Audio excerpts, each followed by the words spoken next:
The LSE. My name is Ruth Kattamuri. I'm the co-director of the India Observatory at the London School of Economics. We're delighted that our Minister for Commerce and Industry kindly managed to fit this talk at the LSE in the midst of his very busy schedule. As we are all aware, it has been established that most women and a few men are good at multitasking. I admire Shri Suresh Prabhu as being among few such men. We have often seen him effectively dealing with 3 meetings simultaneously. He is brilliant intellectually, he's extremely capable, and above all, sincerely committed to the welfare of the people of India and the country's development. Thank you, Minister, for coming to the LSE today. The audience today comprises of LSE students and other students, public and private sector officials, and the Indian diaspora. I would also like to note that women professionals in India are thriving in the Ministry of Commerce and Industry. I have met several such women at the center as well as in the States. Also, all 3 officials who have come from India to participate in the India-UK Joint Economic and Trade Committee meetings here this week are women. I would like to also welcome the High Commissioner, Mr. Sinha, for participating in this event. I thank the Deputy High Commissioner, Mr. Dinesh Patnaik, and the team from the Economic Wing of the Indian High Commission for all their help and support in organizing this event. I now hand you over to Professor Nicholas Stern to chair this talk. Thank you.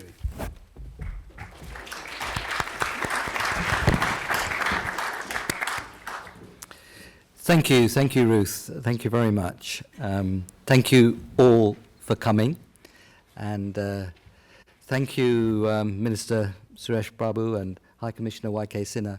I will introduce you in just a moment, but we're absolutely delighted that you are with us. My name is Nick Stern. I'm the I.G. Patel Professor of Economics and Government at the LSE, and in this Indian context, I'm delighted to say that my chair has been supported by the Reserve Bank of India, the State Bank of India, SBI, and Yes Bank. The relationship between LSE and India is long and deep and vitally important. I'm not going to rehearse the whole thing. I'll just give you 1 or 2 highlights. It's almost as old as the LSE itself. In 1912, Sir Ratan Tata gave us a major grant to develop applied social studies, and we've maintained that close relationship and do maintain currently that close relationship with Tatas. Just 3 distinguished Indians who have spent some time here. Dr. Ambedkar, widely seen as the father of the Indian Constitution, did his PhD, or did one of his PhDs at the LSE. K.R. Narayanan, who became President of India, did a BSc in government here. And of course, Dr. I.G. Patel, after whom my chair is named, was the director of the London School of Economics, one of our most distinguished directors, if I may say so. This is unrelated to what I just said, but he hired me in the 1980s. So I have. He was already an uncle figure in many ways to so many of us younger generation economists. Now, those are 3 enormously distinguished names of Indians who've been deeply associated with the LSE. I could go on, but I hope that those 3 are enough to show just how powerful and important that relationship is. Now, our chief guest today is Minister Suresh Prabhu. He's currently the Minister of Commerce and Industry, and he spent 3 years as the Railways Minister. Now, I don't have to tell you how important, there's maybe some of you who don't know so much about India, how important those 2 ministries are in the whole story of Indian governance. And I think it's fair to say, and I'm not the only one, and I could give you quotes, that Suresh Prabhu has been an absolutely outstanding minister. He's enormously respected for his thoughtfulness and analysis, for his integrity, and, you can't say this of all ministers, his ability to get things done. And that's why he is seen in such a strong light, such a respectful light in India and amongst all of us who have been working closely on India, in my case, for more than 40 years. So it's wonderful to have you, if I may call you as I normally do. I know it's a slightly formal occasion, but Suresh, it's just wonderful to have you with us. And I wanted to pay tribute also to my own interactions with you. We've been talking about Indian growth with a strong perspective of sustainability and climate, but Indian growth from the perspective of sustainability and climate, Indian poverty reduction from the point of view of sustainability and climate for a long time now, and I've learnt enormously from those interactions, and I've been deeply grateful for them. And we also have with us on stage Mr. Y.K. Sinha, who's the Indian High Commissioner here, with his High Commission just across the road, another underlining of the close relationship between India and the LSE. And he has been a diplomat for more than 35 years, strong focuses. Well, it's been sufficiently long, sir, that your career has covered, United Nations and Europe, but also intensely those countries local to India, Sri Lanka and Pakistan, Afghanistan and so on, but also in the Middle East. And he puts many of our ambassadors to shame by his ability to speak many languages, including Arabic, which you can't say of all the British diplomats. But sir, it's wonderful to have you with us, and I hope we will have a chance during the conversation to benefit from your insights also. So it's now for me to turn over to Minister Suresh Prabhu. He will talk for half an hour or so, and then I hope, plus or minus, whatever it is, and we will then have chance, I hope, for interactions and discussions. So thank you again, all of you, for coming, and it's my great honour, and both from the LSE, but also personally, to introduce Minister Suresh Prabhu.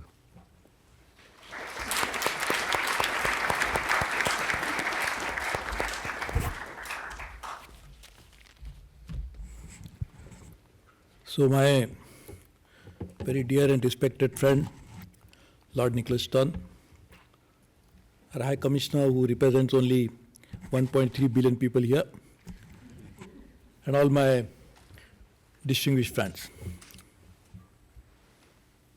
I don't know of any person who wouldn't have aspired for being a student of LSE. I don't know anyone. So I did also aspire, but I'm sure if I'd applied for admission, he wouldn't admit me as a student. So I thought the next best thing to happen is to be a minister, so I'll get invited. So I'm very happy and very honored by the fact that I'm able to be here and talk to you on a very interesting topic.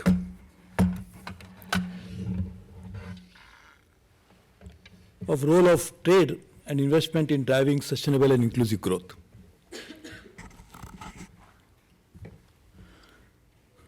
This is an accepted fact, not a new development, new phenomena. That to promote growth, we need both trade and investment. In fact, the investment is a function which facilitates output, which actually results into growth. And even if you create output and there is no trade linkage, how do you actually bring in the growth or the economic benefit of that activity? So it has been accepted for a long time ago, and it has been something which we are trying to do globally, is to promote both trade and investment. And the investment lying idle is a cost. If you don't make investments and just keep cash in the bank, you are actually suffering. Even for the banks, deposit is a cost, and investment is a source of income. So therefore, unless you actually make investment, you not get it. So this is something which is known. In the last few decades, we have seen something which is truly unprecedented. The global economy's growth was truly phenomenal. And in fact, when there was a time when people's concern was poverty, and people said at a time of the Millennium Development Goals, that we must remove poverty, make poverty by half. People wondering how can the money be brought out and printed more so that we can give more money to the people so that they can come out of poverty. And then we have seen an incredible development wherein the huge economic expansion that happened almost till 2008 has resulted into a phenomenal diminishing in the numbers of poverty. Of course, China contributed the most, India also contributed significantly, and a poor have come out of poverty in a big way. It's no coincidence that that's a period in which the global trade also expanded quite a bit. It's again not just a chance that investments happen more through the cross-border transactions.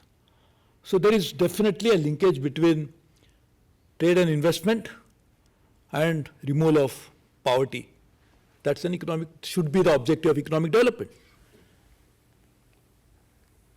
But despite that, it has happened, still we are facing a lot of challenges. The reduction in poverty does not mean absence of poverty. The diminishing number does not mean we have removed it completely. And therefore those challenges still continue to remain. Poverty is still an important issue, and in some countries more than others. And in a way, the definition of poverty changes, because in the US, people will say there are large number of poor. But the profile of poverty changes from country to country, and if you even take the global parameters by which you can judge it, still we have a lot of work to be done.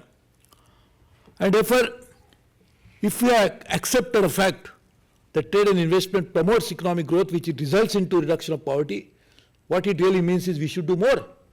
We should try to promote more trade, we should try to bring in more investments, which will result into something which we aspire to do. And where are we going? Where are we heading? As I said, trade is something which was there all the time, even ancient times. In fact, the civilizational contacts happened because of trade. People started moving from one place to another to promote business.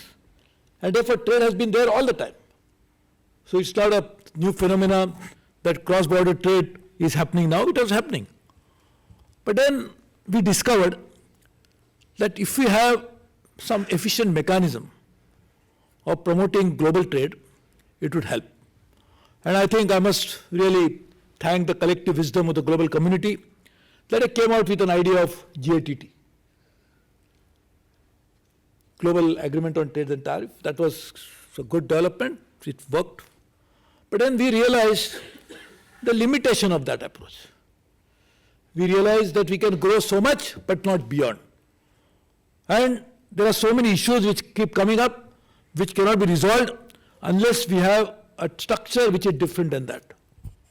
And therefore, we agreed to create an organization, a structure called World Trade Organization, which, as you recall how the time changes. If I'm not wrong, because speaking in front of my great friend Lord Nicholas Stern, as well as such a distinguished people, I'm just sticking my neck out. But if I'm not wrong, I think Mr. Dunkel came out with the proposal as to how we should create that organization. And I remember there may not be a single country where it was not opposed. People said, oh, what a disaster for going to happen, the recipe for complete dooms. And that then created an organization. And now we are seeing that a benefit of this global trade expansion which we are enjoying today happened largely also because of WTO. And one of the essential characteristics of WTO is, interestingly, democratic, rule-based, transparent, and something more unique is that no decision can be taken unless there is a consensus. So in United Nations, we have to create a Security Council with people having veto, that some countries have a right to veto anything, and that's how the world order has now been functioning for some time, which is of course under a lot of scrutiny. People want to change it so that it embraces the reality of today, but that's how the veto system works. Interestingly, in WTO, every country has a veto, virtually. You can decide, even the smallest country can say, no, I don't agree with this. And then it doesn't go through. And that's what did happen in Buenos Aires. At the end of the day, the ministerial declaration didn't happen because some countries said, no, we don't want it. Then that's it. You can't have it. But that's the other part. But a unique characteristic of WTO is also that everybody has a say and everybody is as strong as the member of the Security Council. So in that sense, they can actually decide it. So WTO has worked pretty well in the course of last few years and has resulted into this expansion of trade which I just mentioned. And this is unprecedented. In the world economic history, there has never been an economic expansion of this magnitude in such a short time as we witnessed in the last, say, 20 years before the real slowdown started happening.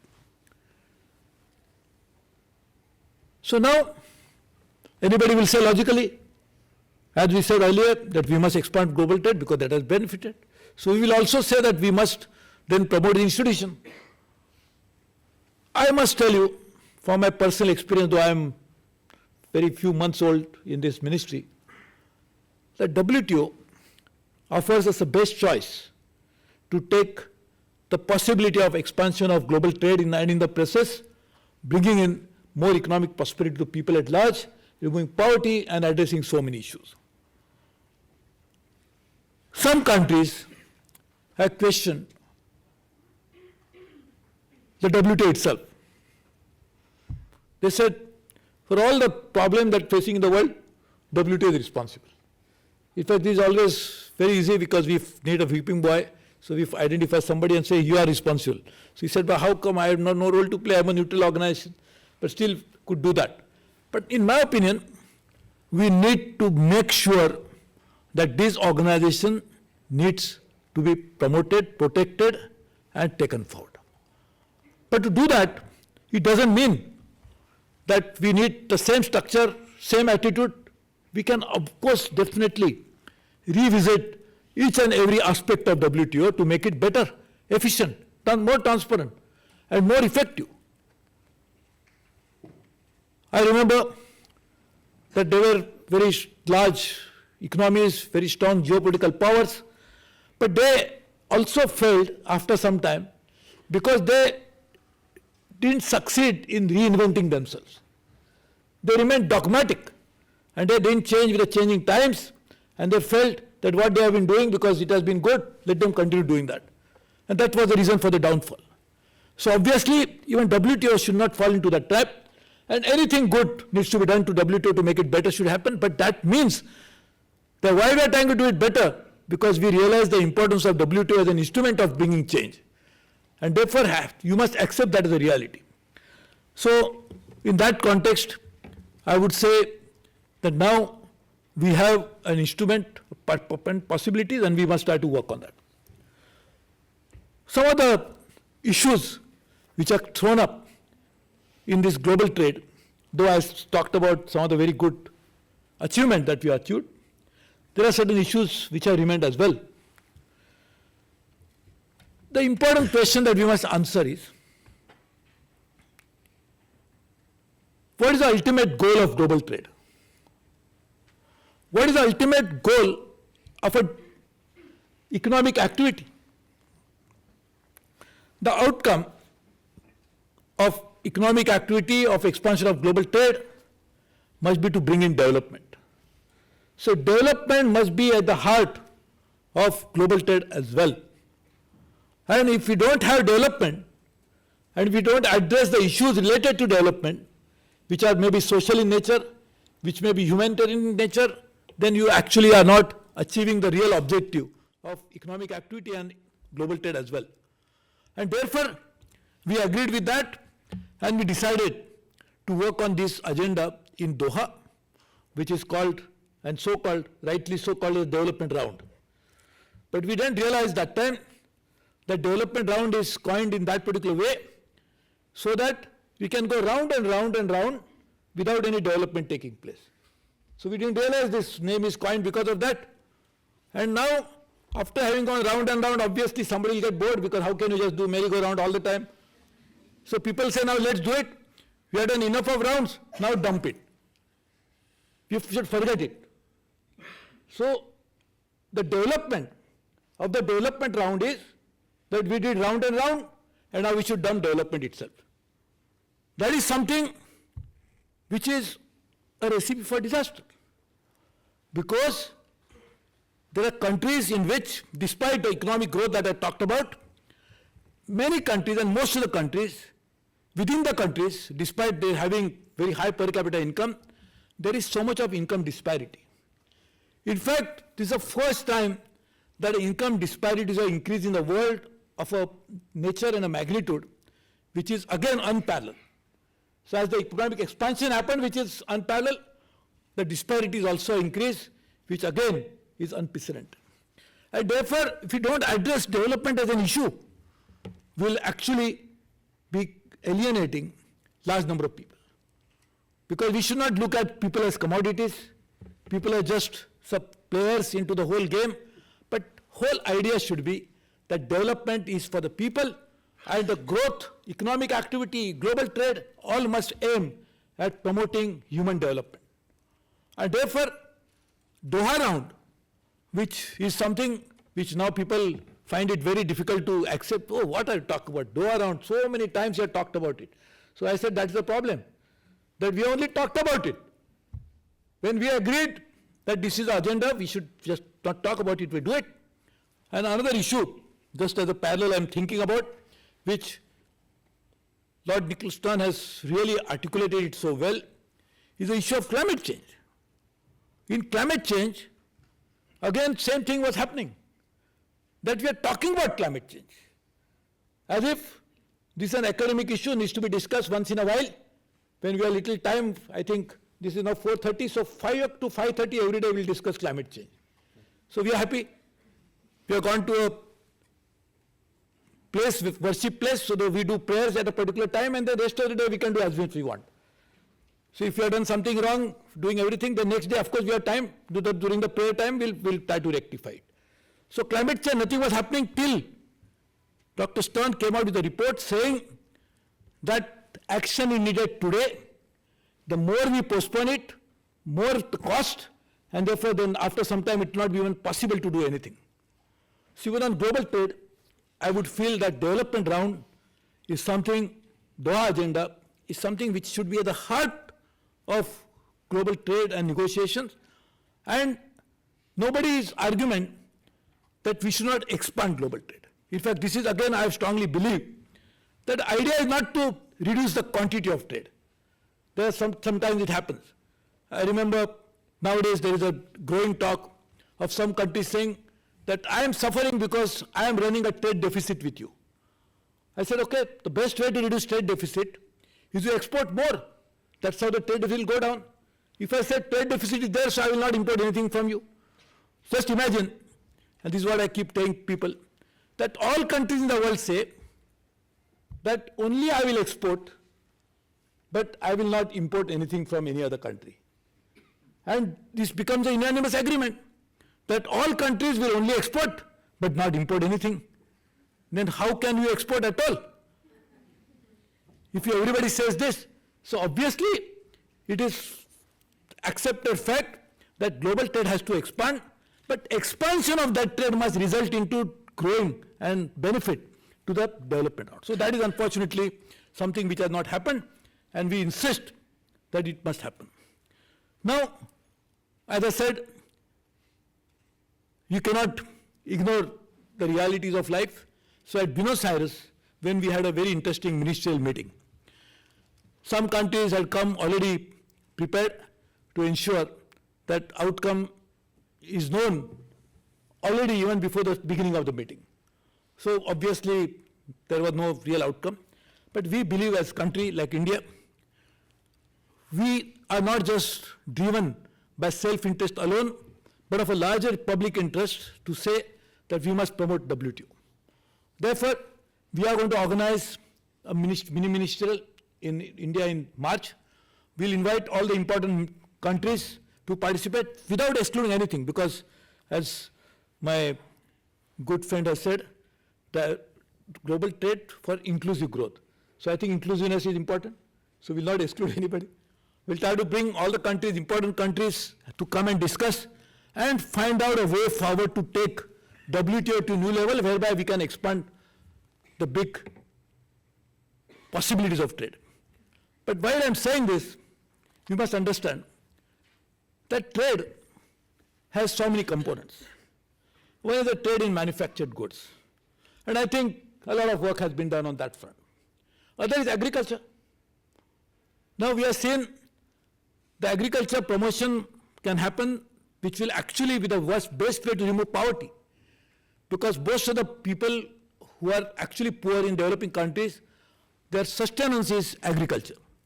So if you promote agriculture, automatically people will benefit. But there are certain countries in the world who have been historically given such huge subsidies to their farmers for good reason. I am not blaming them for whatever reason they did, but they are giving subsidies. So if you don't remove the subsidies in their countries, how do you get market access to their agriculture markets? So that has to happen, and that was agreed even in Uruguay round. But that again, somewhere down the line we said, Uruguay is too far away. I think we should come closer to the place, so we forgot that issue. So that again has to be properly revisited. The third component of trade, and that is something a new emerging sector, and that's services. The potential of services to grow in global trade will be far, far more than either agriculture or even manufacturing. And the potential of services to create job will be simply phenomenal. The advantage of services is you cannot even imagine the benefit of it. For example, I'll just give you one example. Information technology and technology related to that, whether it's communication technology, ITS and all of that, the family of that, has resulted into huge improvement into productivity. And the productivity is one of the best way to improve economic growth. In fact, I remember, if again I'm not wrong, Alan Greenspan, the former chair of Fed Reserve, once he was asked, well, how do you explain such an unprecedented expansion of US economy, which again was very great phenomena. During that particular period, it was expanding rapidly. He said productivity improvement is one of the reasons why it happened, and the productivity improvement happened because of information technology. But information technology, so therefore service sector has a tremendous potential. London gets 40 million tourists, that's another service sector. NHS, which is the second or the third employer of the world, 40% of the doctors are from other countries, that is also services, but has helped its services to grow. But I am saying the services has a tremendous potential, and services will grow even at a rate faster than the goods, the merchandise, or even agriculture. So we must now look at new areas of opening up. So as India, we are given this proposal for opening up and facilitation of services in trade in services, and I think we should try to encourage it, and I'm very happy that when I had a bilateral meeting with the UK minister yesterday, he also endorsed this idea, and therefore we'll try to build up consensus. But whole idea is that we should try to promote trade, try to promote more investment. Investments is something again a very interesting issue, because without investment, you will never get output. Of course, the efficiency of investment is equally important. How you work on incremental capital output ratio is very important. And to do that, but investment per se brings in huge benefits. And investments can be done within your own country, but cross-border investment also has other potential. So I think that again needs to be promoted, and we should try to find out a way of doing that. Another very important issue is what you do with the growth itself. As I said, one of the important issues of growth is certainly remove poverty, and that's what I would consider the inclusive growth. Because inclusive growth will be an important component. The poverty removal will be an important component of inclusive growth anyway. Removing disparity, income disparity, social disparity should be also an important goal and driver. That again should happen. But other important issue is sustainability. I think I just mentioned it earlier. One of the biggest challenge we are all facing today is because of environmental degradation. There are many aspects of it. We dealt with it partially through Montreal Protocol when there was an ozone depletion that was taking place. We dealt with part of it when biodiversity was getting depleted. We came out with a convention on biodiversity. We had a Ramsar Convention to deal with desertification. We are dealing with water-related issues. So any different aspects of environmental issues, we are trying to work through various conventions. But then we realized that there is even a bigger danger, because you are trying to treat the problem of flu, problem of liver damage, everything, till we realize that cancer is a problem. So cancer is a far bigger disease. So if you have to first deal with that. So in environmental issues, we realize that a bigger issue seems to be the climate change itself. Because climate change is going to destroy biodiversity. Climate change is going to cause problems related to water. Climate change will also result into sea level rise, which will again create so many problems, and we have convention on marine issues, but this could be an important issue. So now it seems that so many environmental issues, the umbrella response could be in the form of dealing with climate change. If you can deal with climate change, you can deal with many aspects of it. And as you know, there are two important components of that. One is the mitigation, to ensure that we reduce the greenhouse gas emission, and other is adaptation, because even if we reduce greenhouse gas emission today, something LSE comes out with new technology, and we can push the button and bring down it today, even then the climate change will be reality, because the historical emissions, which are already in the atmosphere, will continue to cause climate change even for the years to come. And therefore, if that is a certainty that climate change will continue to happen, then adaptation is a necessity, because you have to adapt to climate change, and therefore we need to work on both at the same time. Both would need resources, and huge resources, as Dr. Stern had pointed out, and he gave us stern warning through his report. But that report, unfortunately, was read and said, very good report. And after that, where is that report lying? Nobody knows, till the other disaster will hit us. But according to that report, we again need investment. Today's investments may not be as heavier as they would require if you postpone it. But that resource also could come through expansion of global trade and investment.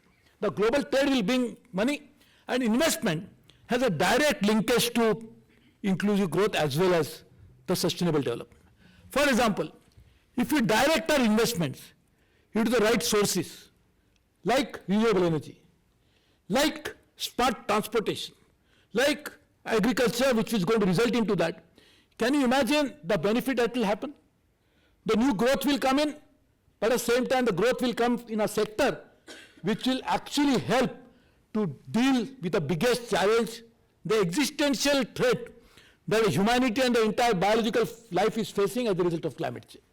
So we need both expansion of global trade to bring in resources which can be invested into this, but investment also should be channeled into right sources, and therefore I feel it's a great opportunity. In my opinion, we have a historical opportunity. If you can change track, bring social issues mainstreamed into economic development. If you get environmental issues in a manner that when you frame economic policies, you will never forget to bring in the important concept of how environmental management should take place into economic decision making, you can actually change the entire paradigm of the global economy, global system, people living with each other. Can you imagine one of the challenge of sustainability? In Europe, the governments after governments are facing problems of anti-incumbency. And one of the reason is the issues coming out of refugees. Can you imagine how many climate refugees will come from into the world? And then what will happen to the entire system of the world? So just imagine the challenge that we are facing today in terms of climate change related issues is mind-boggling. And therefore we must bring in as a sustainable model of development which will be ensuring that sustainability, inclusive growth will be an integral part of the economic activity, and the economic activity cannot be divorced and can be independently thought about without bringing in a concept of global trade. We should promote it. I will just end my time because I'm looking at the time. I don't know whether I exceeded my time limit, but I'll just say last thing. In Indian context, we are preparing a complete plan of we need almost, we'll be touching something like $5 trillion of economy in the next few years' time. We are trying to make sure that 40% of that will be driven by global trade. And to promote global trade, we are looking at new markets, new products, and we are trying to work on that. We are preparing industrial policy in India, in which we are trying to think about 6 new industries, which are not even born today, which will bring in the new growth of the world, and new growth to Indian economy as well as to the rest of the world. So we are thinking about finding out which are those new sectors, new economies which will emerge from that.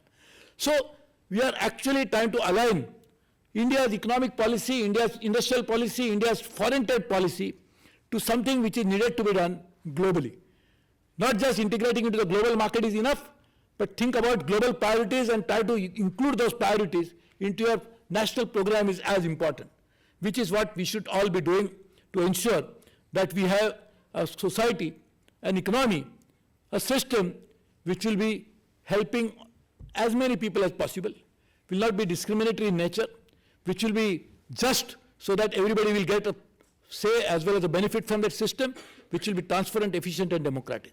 And to do that, I think we really need to rethink, wear a different thinking cap, and think about little bit more than our own immediate concern and interest, which will be far more interest, which will actually help all countries to benefit. And this is what is a message that we already learned from what we have got so far, and we need to do more. Once again, thank you very much, Dr. Tan, for inviting me. Thank you, Ruth, for also making sure that I participate in this program. Thank you all for being here and listening to me. I'm sure you have some better things to do, but being here for that. Thank you very much.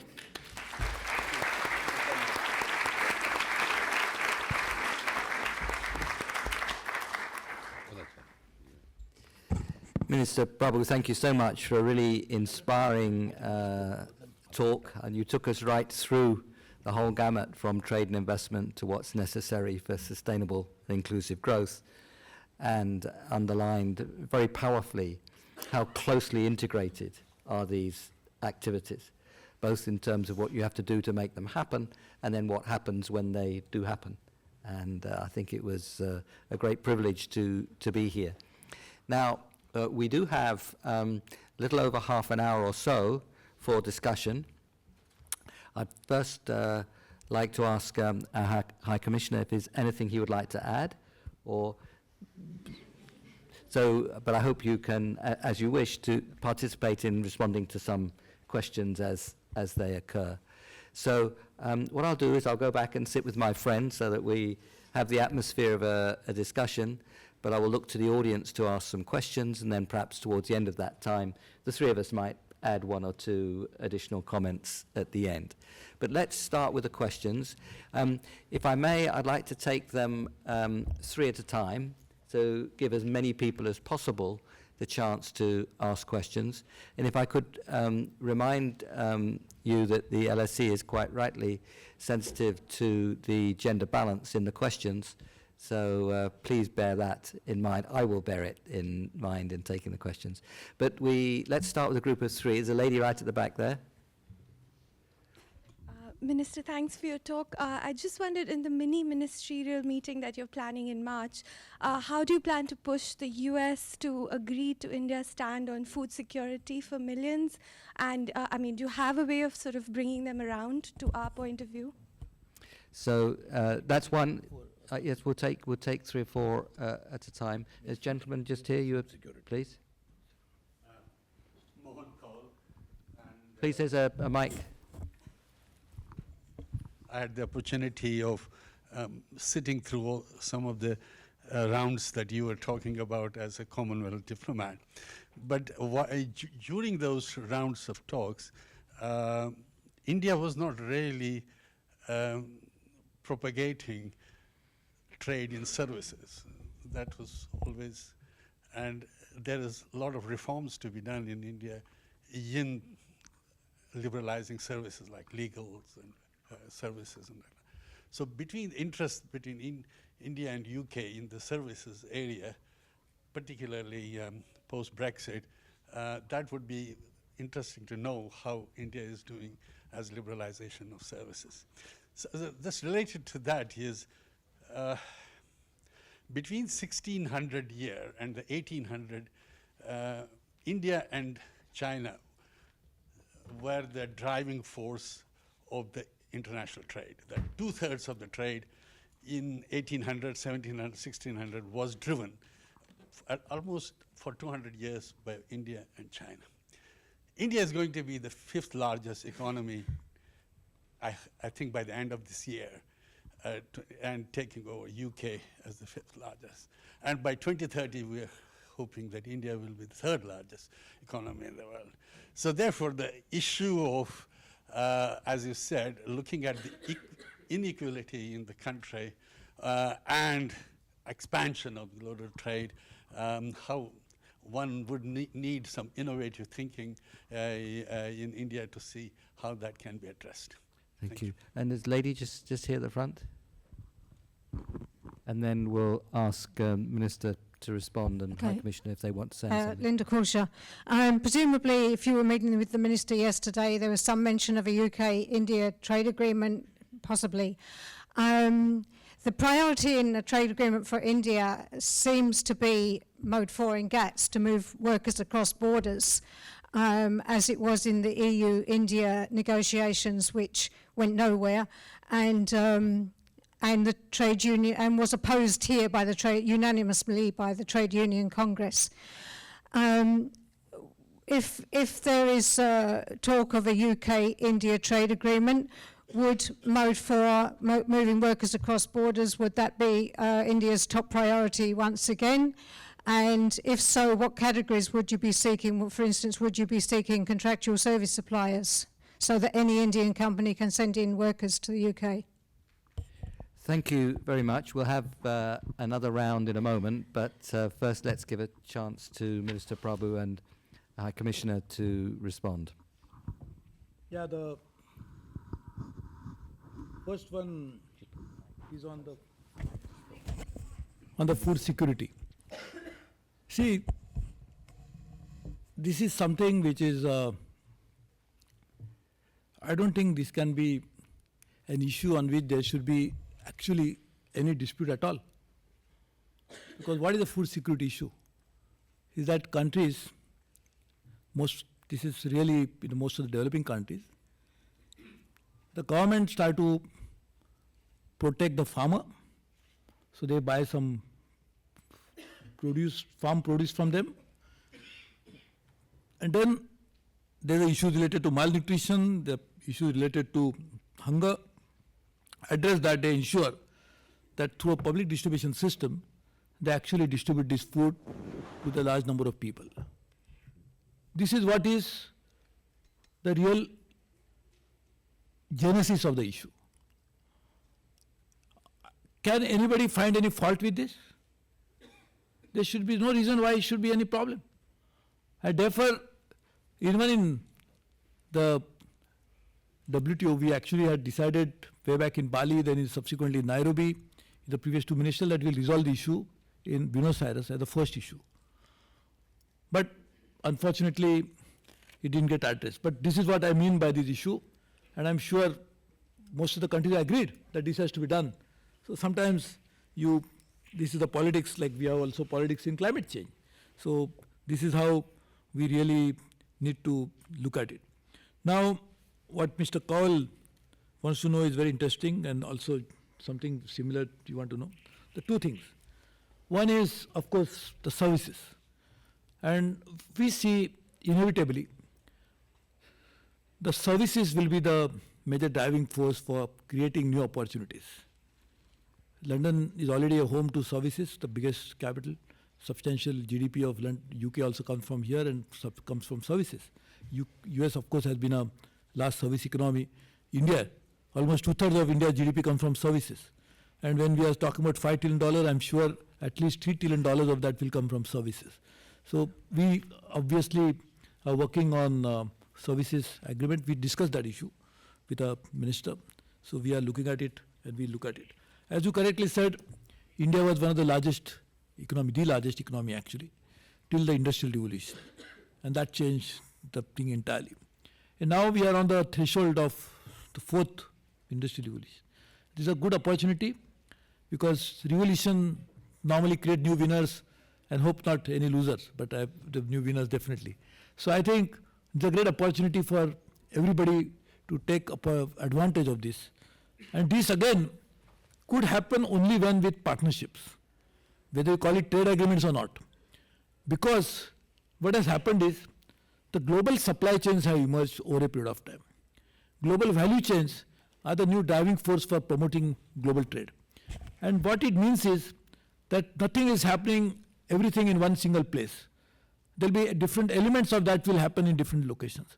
And that provides an opportunity that even in the 4th Industrial Revolution, we could actually take advantage of these new emerging opportunities. That means that we need partnerships. How can you do that without that? So therefore, if you can work out the relative strengths and weaknesses of each of the economy, each of the country, and find out what is that I can do a better value addition and be a partner with somebody else who lacks that, then probably we can make better winners into this new idea. And that is what we are trying to do. We also decided to work with UK on finding out the new emerging industries and to also find out about that. As you said, on the India-UK FTA, we are actually trying to work on that.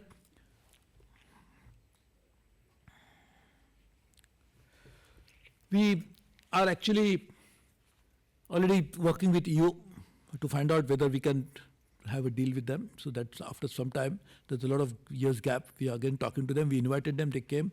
We had a very good meeting. But formal talks had to begin. With UK, we already have a working group to work on some of the issues related to that.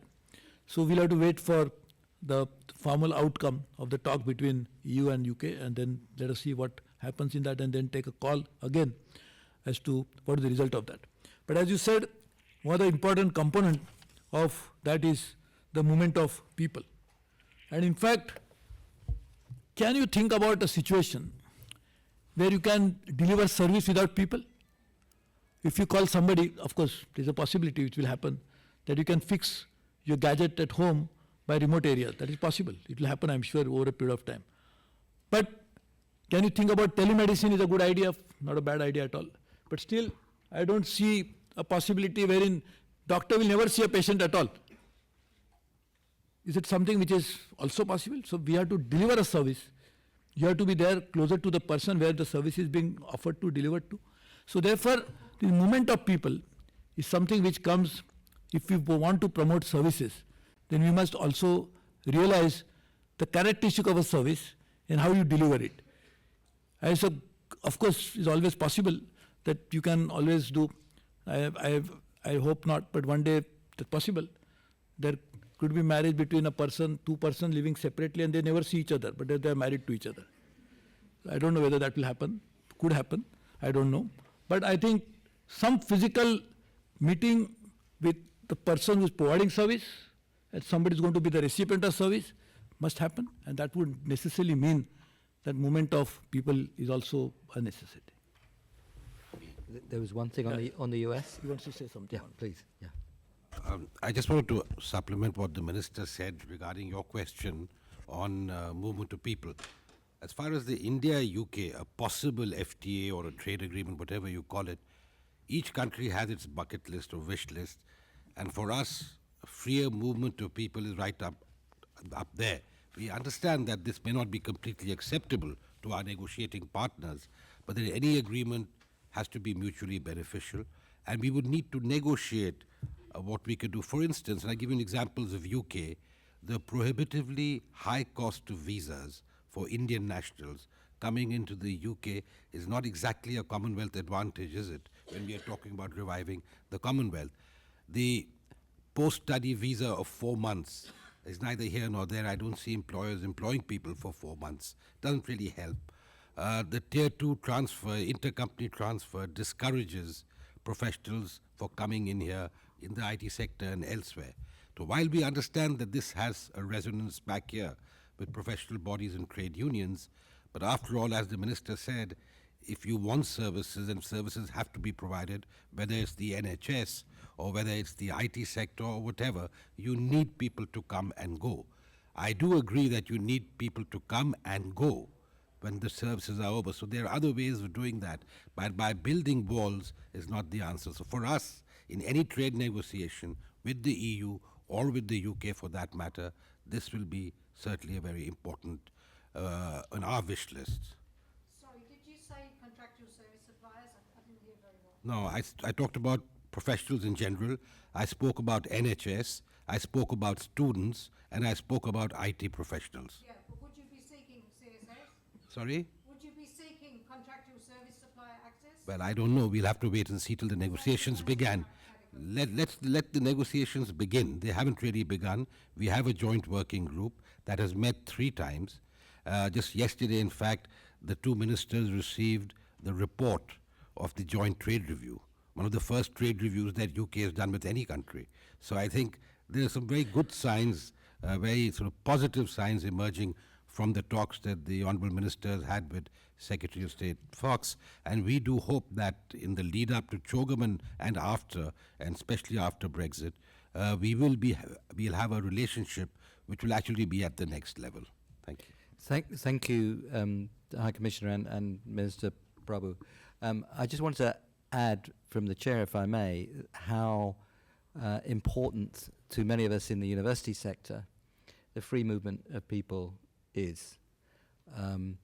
This is true of many universities, but of our own university, many of our, in some departments, most of our really distinguished people are not from the UK, from Europe, from India, from China, from everywhere. They come because we are good, and we are good because they come. That's true also of our students. We export educational services through the foreign students who come here, and they are enormously important to us in enriching our intellectual life. So it's very important that we have a grown-up discussion about the impact of the movement of people. I recommend to you a very nice recent piece, the latest edition of the Journal of Economic Literature, in the case of the United States, that looks very closely at that and shows that there will be some people who benefit very strongly from immigration and people being able to move freely, and there'll be others who don't do so well. And it's very important that we look very carefully at that. But it is true, as you were both saying, you are more likely to be treated by an immigrant in the UK than be behind one in the queue for treatment. And it's very important that we understand that. It's very important that we understand how important overseas students are to our life in universities, not just our income, our life in universities. So I hope that we can move beyond, as it were, the slogan side of discussing the movement of people to a much more detailed and close-up discussion of this story. And I think universities have a crucial role, both as beneficiaries of this movement of people, but also in terms of analysis and trying to make this a really evidence-based story. If I could just ask, the very first question was about United States in relation to India. Is there anything that you'd like to say? This was regarding the mini-ministerial, the US position on food security. Can you give them? Which I just told you. Okay, there's nothing to add. Okay, so if we could go round now, 3 more. There's the gentleman with the horizontal stripes there. And could you say who you are, please? Hi, thank you so much for your talk. I'm a student here. My name is Takshal Sachdev. I'm Indian. Could you be a bit closer to the mic? Yes. So from what we've heard, there seems to be two ways of dealing with the issues that we're facing. There's a multilateral way that we've seen stagnation at the WTO, but there's also bilateral agreements that are being worked on by all countries across the world. Do you think there are limitations to continue working bilaterally in the case of if we want more sustainable and inclusive growth? And do they outweigh the sort of challenges that we might and compromises that countries might have to make at the WTO should they pursue such policies on a multilateral level? Thank you so much. And the gentleman just right down here at the front, and then the lady over there. Here it comes. And if you could give the second mic to the lady just here, please. Thanks. It's actually it's kind of building on what the gentleman back there just said. But Tell us who you are, please. Sorry, my name's Matthew Hunsby. I work for the Department for International Trade. My question was going on from bilaterals. What role do you think plurilateral regional agreements, like particularly the Regional Comprehensive Economic Partnership and Trans-Pacific Partnership that are kind of being negotiated right now, India's kind of in negotiations for one but not the other, what role do you think those have in taking forward the sort of agenda that's stalled at the WTO? Thank you. And lady just here, please. Hi, my name is Kriti Manath. I'm a student of Environment and Development here. Like you mentioned, we need to change the whole paradigm and invest in more sustainable sources. And the Indian government is obviously doing that by setting the whole 175 gigawatts of renewable energy by 2022. To achieve that target, obviously, we are trying to reduce tariff rates. But that is, I find that might not be sustainable or inclusive over the long term because it relies on cheap imports. So what can we do to encourage domestic manufacturing of, say, solar panels or renewable energy sources in general? You know, obviously, there is no bar from entering into bilateral agreement because you are a member of WTO. It's already happening. In fact, countries have been having pilot. When there was the WTO, there was still an NAFTA. When there was WTO, they negotiated the TPP. So obviously, there is something which is always possible that you can do bilaterally or even trilaterally or even plurilaterally. That is always possible. But question is, the advantage of having a trading system as transparent as this, which creates certain global trade issues, one single intervention creates a marketplace.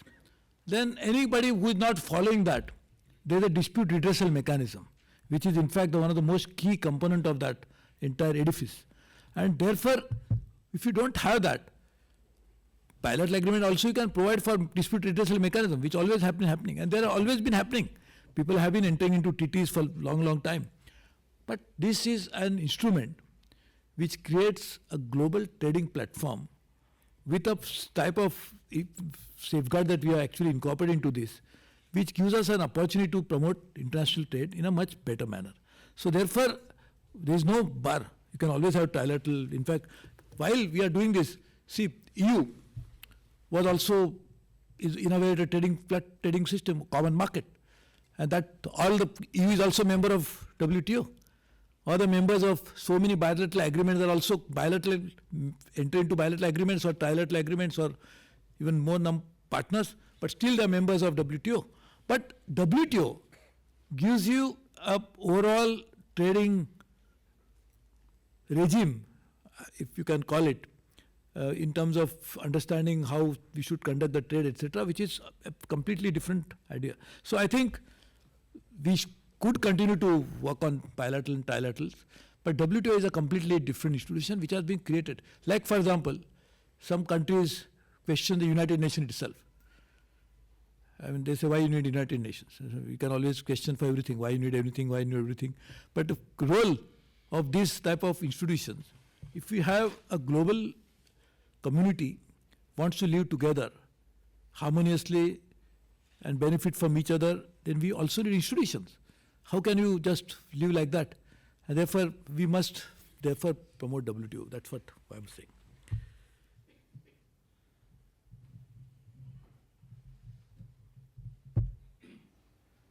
So your argument is you should reduce tariff rates so that cheap imports so must encourage domestic manufacturing. But you are saying we should encourage domestic manufacturing and also reduce the trade.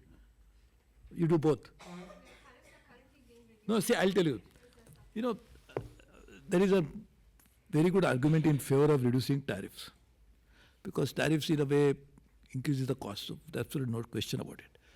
The challenge that comes in is only when you are using unfair tactics and practices to dump something on the other country. And therefore, what you call it as the dumping has become a reality. And then you distort the market. So WTO realized it also. There's a rule specifically made out of that. There's also, as I said, part of a dispute redressal mechanism is something to do with how do you actually deal with a situation where the anti-dumping issues, etc., can be tackled with. So and that's the argument in favor of having WTO more than bilateral agreement. If we can come out over a predominant system wherein we can reduce the tariff, but at the same time nobody can abuse the system or hoodwink the system as a result of that. I'm not making any value judgment, but I'm just telling you what US, Japan, and also EU, the three of them made a statement in Buenos Aires. It's a different statement, but somewhere there's some common probably point was that some countries are using WTO to their own advantage. They didn't name the country, and I don't know which country they're referring to, so I'm not even talking about that. But I'm saying, so there could be some country which could be using this mechanism to reduce tariff to actually dump it. So I think we should take. And what happens is, just imagine, no country in the world can ever survive by saying that we'll not manufacture anything. We'll have zero import, let everything be coming from. So there one or two countries will remain in the world which will only manufacture and they'll send it to you. Something which is not actually a sustainable model. So I think we must recognize the sovereign right of every country to decide their economic priorities, to also understand that what suits them the most. They must have a sustainable economy, and therefore absence of manufacturing in our domestic markets and only surviving on import because we can reduce the tariff so it becomes cheaper is not a sustainable strategy either. So we must have a proper trade-off. While we need to reduce tariffs, we must also understand the domestic priorities. We must encourage that to happen. And ultimately, end of the day, what is your strength of a country? It is not just because you are the biggest importer of the world. You also must have some self-sufficiency, self-reliance, some strength that must come in. So I think that choice and that decision-making freedom, we must leave it with that individual countries. Thank you. If we just have one more round here, the gentleman at the front. Just gentleman here, please.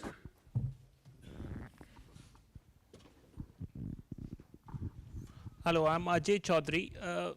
I work in power, so maybe a related question. Can you hold it, please? India is leading in managing climate change and trying to go for renewable energy, etc. But when you look at the growth which has been achieved by the West, and this is, or for that matter, China in a very short period of time, in those days they don't, or China in the nearer future didn't consider sustainability or didn't consider climate change, and they went about and did growth very quickly in a very short period of time. Is India just putting a lot of constraints on themselves by leading climate change and by being more sustainable, and maybe growth over a longer period of time? And the gentleman in the beige jacket there, and then there's the lady right at the very back. Yeah. Thank you. My name is Mark Griffiths, and I'm an investor and entrepreneur. My question relates to something quite similar to the previous question, which is economics is all about making choices. And in some cases, that leads to dilemmas. And I was interested to understand how you make the choice between trade and investment that is detrimental to the environment. And lady right at the back, please. Hi, I'm Anukriti. I'm a student at the LSE. My question is more towards the social part of sustainable development. So I want to ask, sir, is that in the growing urban inequalities arising due to global trade and investment benefiting only a limited population, do you think it would be beneficial for the Indian population if primary healthcare, education, and affordable housing is completely regulated and governed by the state itself? Yeah, let me, very interesting questions. I mean, I fully understand what you're saying. This was an argument which was that adherence to environmental and sustainability issues limits the growth. That is a presupposition on which actually the question is based. But he will explain to you, and there is now more than enough evidence available that it is exactly the opposite. People are thinking, even for corporates, that using sustainability will affect your bottom line. But those companies who are actually using this, their bottom line is improved. So same thing for a country as a whole. What I'm saying is, I'll give an example. The cost, particularly this is a problem because I'm talking about an Indian context only. India is a victim of climate change. India is not a cause of climate change. It's a victim of climate change. Because our per capita emissions are still the lowest. We never caused it. And the worst sufferer of climate change is the part of the world where we live in, including the Himalayas, which is affected, and therefore that's a water tower of the world. We are suffering because of that. Now, therefore, obviously, our cost of adaptation is higher. So, we had done a research when I was the Environment Minister way back in 1998, and I'm just speaking on based on memory. It was something like 4-5% of the GDP was the cost of adaptation.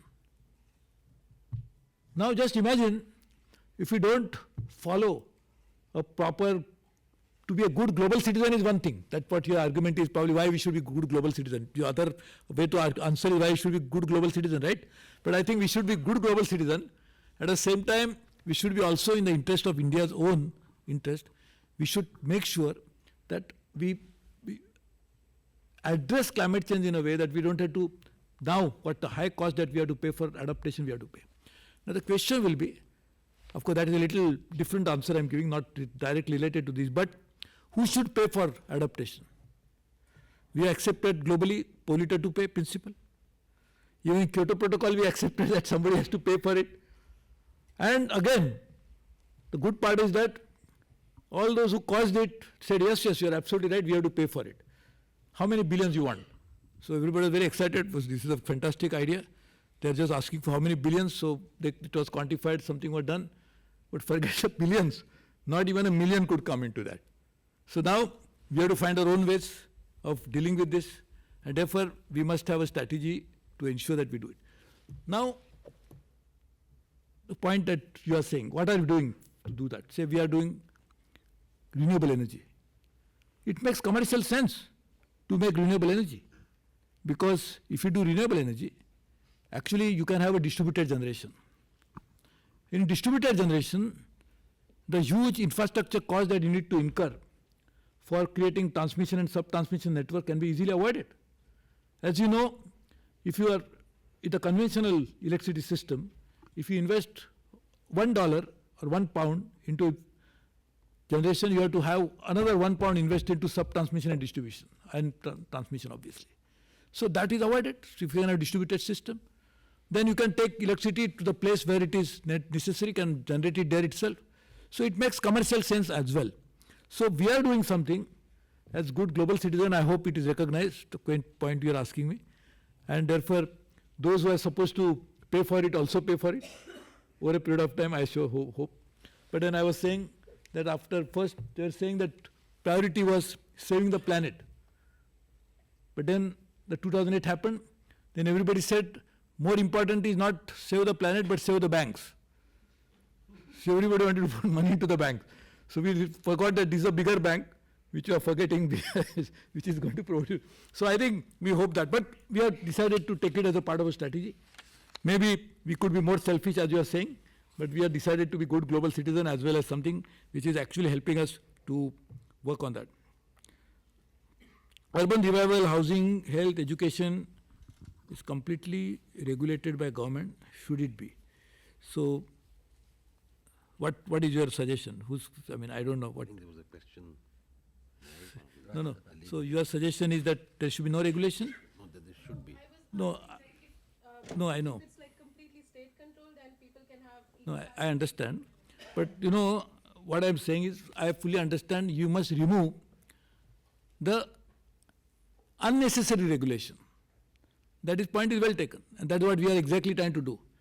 But if you don't have regulation, then next to LSE, they'll pick another tall building right on the road. So what will happen? How will you be able to enter it? So regulation is necessary, isn't it? So what is necessary is to remove unnecessarily unproductive, counterproductive regulation into this and make it as simple as possible. That's what exactly we are trying to do. Each of these areas, we are trying to come out with ease of doing business. I'm very happy to say that India's ranking, that's something which I handle as a minister in the government. India's ranking of ease of doing business has improved from 140 to 100. And we cannot improve unless you deal with each of these subjects as well. So what I'm saying is fully understandable. So probably what you want to know is to remove the unnecessary regulation, that's exactly what we are trying to do. But these sectors like healthcare has to be regulated because that's something which is to human life. You need regulation even in education to improve the quality standard. But unnecessary regulation, which are inhibiting the growth of that sector, should be removed. I think now we should go to we only have 5 minutes left, and we should go to the last part, which is whether any last things. I will give you the last word, Mr. Prabhu, but YK, then myself, and then Suresh. Any last things you'd like to say? No, thank you, Professor Stern. Just to thank you and everybody for this very useful and very interesting interaction. I think as you mentioned, the High Commission, the India House is across the road, and we have this 100-foot journey program. So our preferred partner in most of the interactions is the LSE, and we're very happy about that. But I think on this subject, I think I really don't need to add to anything that the Minister has already said, except to thank you and to thank everybody for making this possible. Thank you. I just want to respond to the invitation that Mr. Prabhu gave to me on the story of growth and the story of sustainability, the story of climate responsibility.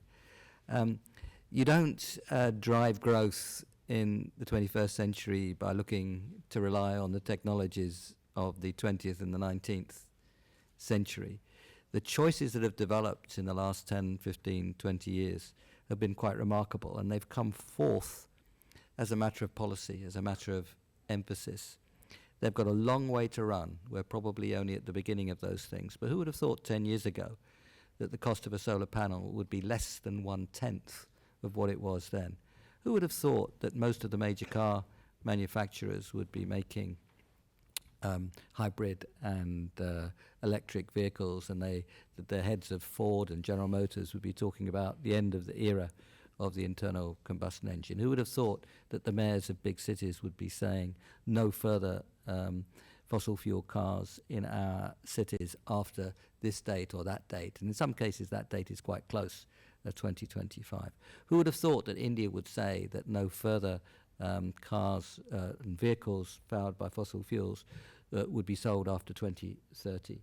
So this is quite extraordinary. Who would have thought that in India 10 years ago, those who are working closely on energy policy inside government and outside government now question the need for any further coal-fired power stations beyond those that are already on the way.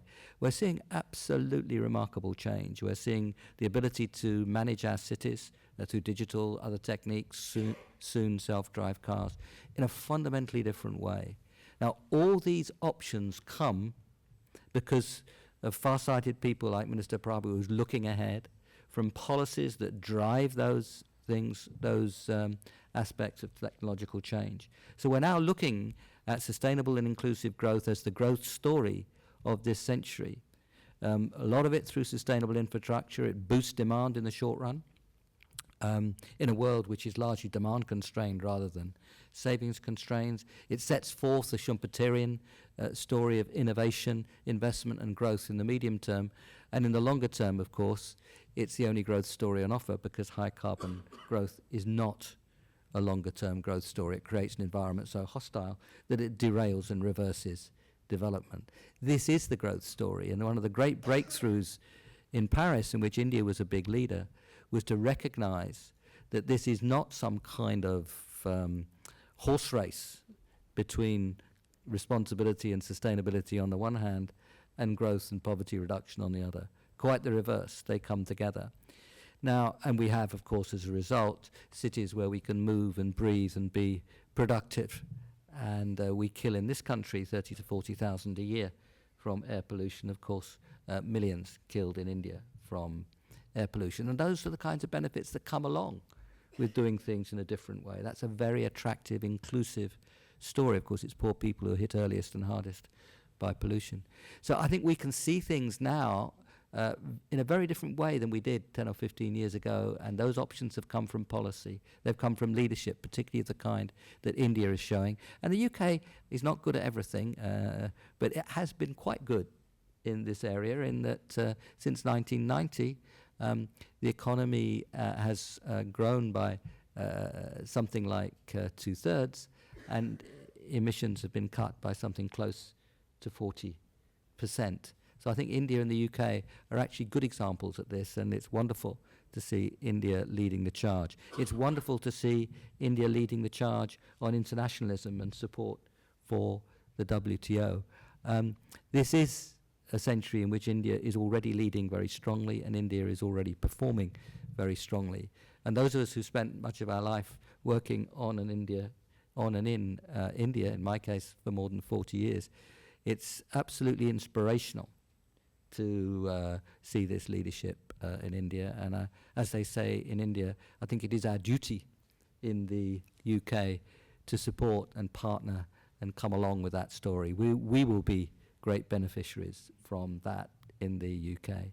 Now, I'll do my thank you in just a moment after you've said whatever you'd like to say, Suresh. Anything, you don't have to say anything, but if there's any last word you want to give us. Closing remarks. I think we are very fortunate to have someone, a good friend of a caliber of Nick Stone, who is actually advising us on many issues, and what he just said is extremely useful. And I am sure, see, we are at the crossroads today. We are at the crossroad of, we pursue the path of self-destruction if we follow the same policy, which was environmental issues will really hit us. If we don't follow the great opportunity, we don't seize the great opportunity that are available to us because of the new emerging economic possibilities, we'll also miss out that. So, and this is a great opportunity to combine all the issues and try to have a holistic policy. That is what we are missing all the time, because as we call it in environment, end of the pipe treatment, wherein we feel first we create a problem and then we'll deal with the problem. Then we realize that end of the pipe treatments are not good enough. We should make sure that we don't create a problem to begin with. So why not we therefore look at this great opportunity of looking at environmental issue, social issues, economic development, and the economic development in the context of global trade with reduction of tariff, of course, but on how do you actually work on that? So I think this is a great opportunity. India is actually, in a way, people don't realize it, despite several challenges, is actually pursuing this policy.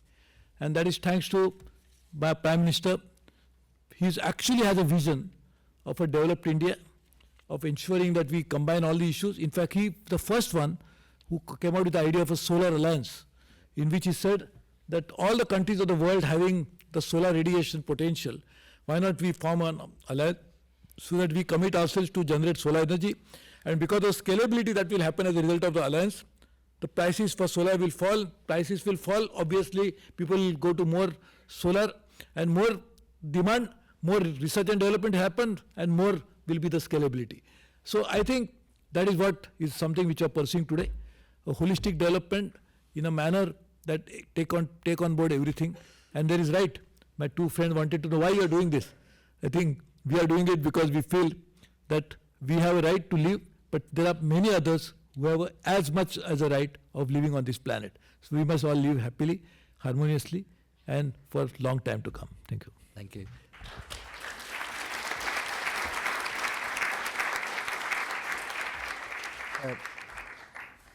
Mr. Prabhu, High Commissioner, it just remains for me to thank you so much for being with us today and sharing your thoughts. We've all learnt a great deal, and if you ask an academic if she or he has had a good day, the test is, did you learn something? And I think everybody here has learnt something from what you said today.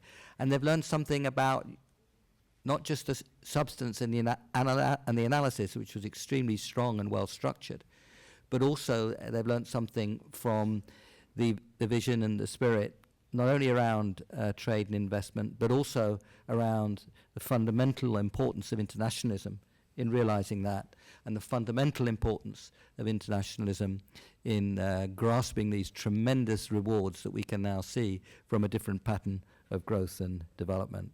And I think we can be cheerful that India is in the vanguard of this whole story and do what we can in the UK to work in partnership. So thank you very much for being with us today. It's been a real privilege to have you.